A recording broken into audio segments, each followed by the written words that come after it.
Okay, so we've just talked about some setting levels. Now let's talk about recording subs. This is the last click on our click wheel.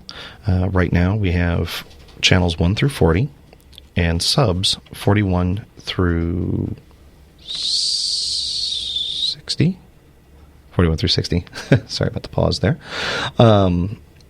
Let's swap that display and I'll show you what that looks like. So channels 1 through 40 and reviewing our channel clicks, and then our last click goes sub 1 through sub 60, which is why this bottom left sub is always sub 41. On a element 40, if you imagine only having this bottom row not here, so we only have the 40 faders, the last row will convert to Submasters. And we'll go over how that differs when we're recording subs here in just a moment. So we push up our channel faders.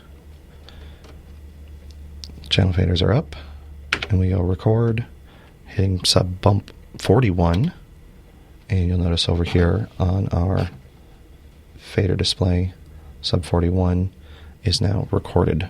We're going to do one more as an example, and I run up some other channels, and I record sub 42, and I pull those down, swapping the display one time. If you look at your channels up here in this section, sub 1 and sub 2, and you'll notice that it brings them up to those proportional levels. The bump buttons will pop them on to full. So if you need to do a little lightning, you could pop them on, or you can manually set from scene and do a manual crossfade to the next scene. So that's working with an element 60, and this bottom left one, again swapping screen for a moment, is always going to be sub 41, so that way that fader never moves. We can accomplish the same goal on an element 40 by setting these. Maybe we set a few more channels. We click down to our sub level. You'll notice they're blinking. It's simply saying that the faders are not matched at the moment. That doesn't matter for our purposes. We can simply go record sub 1. When we click back, we now have sub 1 recorded. We'll pull these faders down to show you that. Sub 1 is now lit.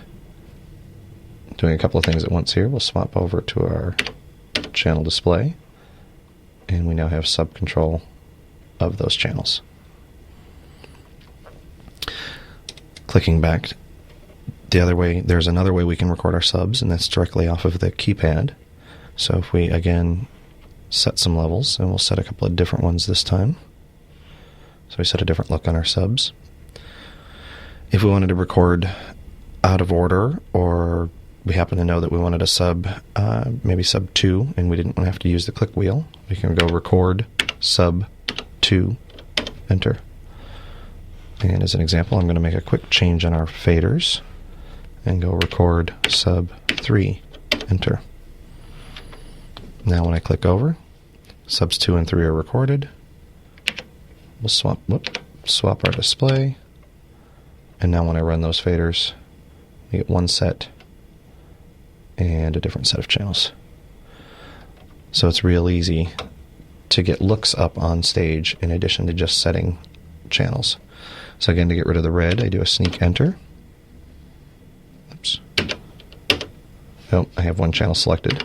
I'll clear that and do sneak enter. And now there's no more red, and my subs will run the different channels.